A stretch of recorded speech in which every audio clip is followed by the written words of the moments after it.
Hi guys, so I believe the Labour Party made some really bad mistakes, and while I don't want to rehash old arguments, I think it's important to understand briefly why Labour is in the mess that it is. Back in 2019, Jeremy Corbyn, the Labour leader, agreed to Boris Johnson's demand for a general election. He lost, and he was later replaced with Keir Starmer.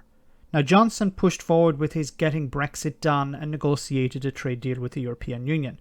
This was rushed through Parliament in the same way as the withdrawal agreement was rushed through Parliament. At the time, and I said it at the time, that the Labour Party should not support this Brexit deal. The party should either abstain or allow a free vote. Instead, Keir Starmer whipped the party to support Boris Johnson's deal without scrutinising it. At the time I said this was a mistake because if the party said we can't vote for it, it would allow them to criticise it later on.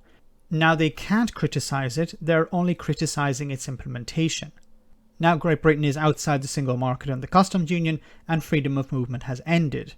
However, we're seeing the consequences of that now, and the government has also tied its own hands when it comes to fixing the crisis.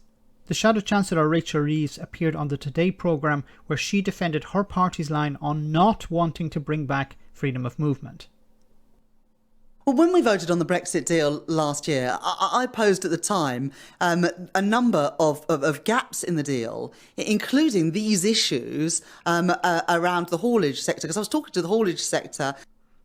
Okay, but then why did you vote for it? Of course, my question is moot because you didn't have a choice. You were whipped by the party to vote for this. Why did the party vote for something if there were gaps in it?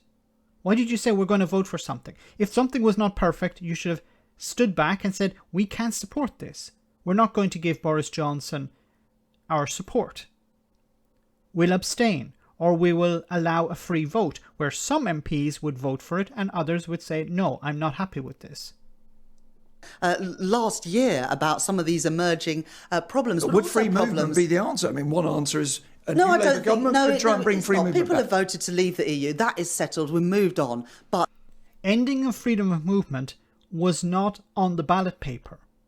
When people voted for Brexit back in 2016, they didn't vote to end freedom of movement. Now, the reason I'm saying that is because some Brexiteers were quoted as saying that, no, European citizens will be still able to come to Britain like before. And of course, they were trying to paint the picture of the good European citizens, the ones that work, not the ones that don't work. Brexit was not clear. That's why some people believed it ended freedom of movement and others did not.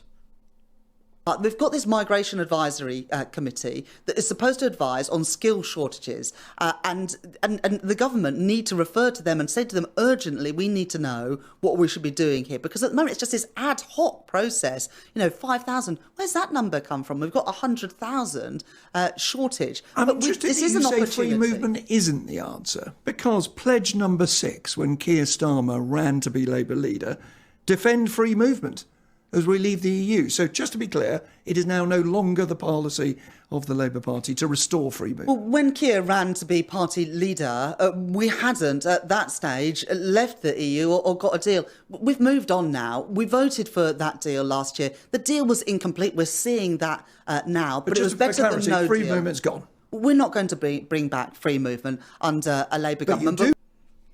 We're not bringing back freedom of movement under a Labour government. Now, this could change, of course. I hope it does change. But if this is the policy at the moment, this is a disaster. Now, businesses and business leaders have said, we need to get people into the country. Now, they haven't said, bring back freedom of movement, because they understand that there's a Tory government in charge. And asking to bring back freedom of movement will not will not be listened to. The Tories will not listen to freedom of movement. They will not listen to any arguments in favour of that. But the Labour Party should be saying, this is going to fix our problem. We had freedom of movement. We had pretty much enough heavy goods vehicle drivers. This meant that we didn't have shortages in fuel or supermarket shelves. That finished, and now we're seeing the consequences of that. So you should actually be presenting yourself as a fixer. We're going to fix the problem. We're going to bring back freedom of movement. Now, I know some people won't like to hear that. Generally, the racists won't like to hear that. But how long does the Labour Party have to be afraid of racist voters? What size of a demographic do they represent? Are they really that important? Does the Labour Party have to be beholden to these people? And if so, for how long?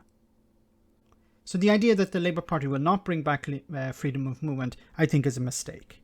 Let me know in the comment section, guys, what you think. As always, your comments are greatly appreciated. Thanks a lot.